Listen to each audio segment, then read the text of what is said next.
Carly Fedorka here from Horse Network with Sarah Hepler and the horse that she just finished an amazing freestyle on. I'm going to let Sarah just tell the story. So tell us a little bit about who this is, how you got him, why you love him. Okay, so this is Flat Lever. We call him Fletcher. I was actually handpicked for him. My 17 horse was brought to me by a trainer at the Finger Lakes, and she followed our entire journey. She was just really impressed with how I cared for Bird and how I loved her, and so she messaged me about 6 months ago, I think, and said, hey, I've got to place my baby. I was going to save him for a pony horse, but I'm pregnant and I can't ride anymore, and I really, really want you to have him. And, you know, she pulled him out of the stall, and you look at this face, and there was no way I was saying no to that.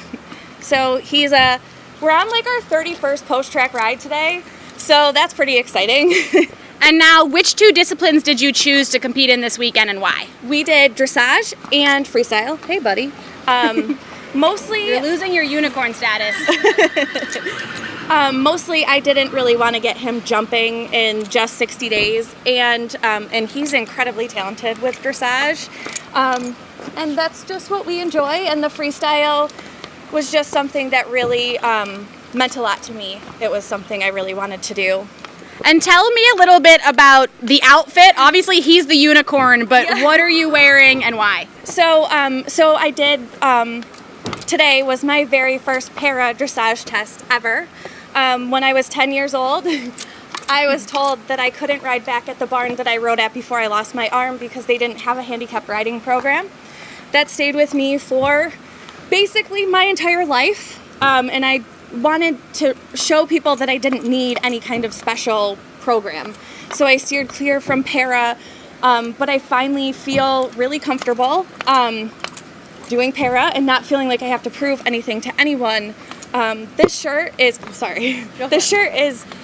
statements from all of the influential women on my journey this year that they've been told to them similar to what I was told.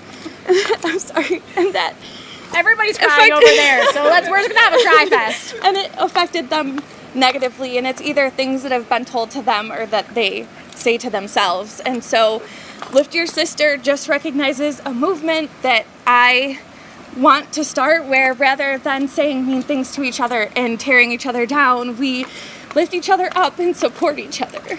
And just some of the things that are on her shirt, we have: you're not great at anything, you're only at training level, you're just not good enough. And this is kind of why I grabbed Sarah as she was leaving the ring. I think this is a huge statement to make. And then more so as a para rider, can you tell us a little bit about your experience? How did you lose your arm? Sure. Have you been riding since before, after, you know? Are we gonna go to the Paralympics? Let's do it, the first thoroughbred at Paralympic dressage. So I lost my arm when I was 10. I rode for 2 years before that. I was in a car accident. A guy ran a stop sign and hit us. My best friend unfortunately died in the accident. I wanted to get riding. That was the first thing I wanted to do when I got out of the accident. And my dad actually claims to this day that horses saved my life.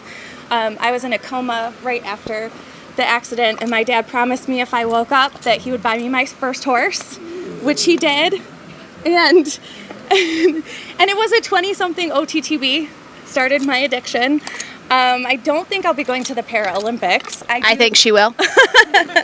I do plan to do... I'll groom for you. I do plan to show him more para and move up the ranks, but I don't know. We'll see about the Paralympics. And why thoroughbreds? I know you mentioned that you had done 2017. We're now doing 2018. Mm-hmm. What is it about the thoroughbred that you love? Their heart. Their heart. I mean, he gave me his all in there. I mean, 30 post-track rides in, and he literally just laid it all out on the line this entire weekend. He's just been amazing.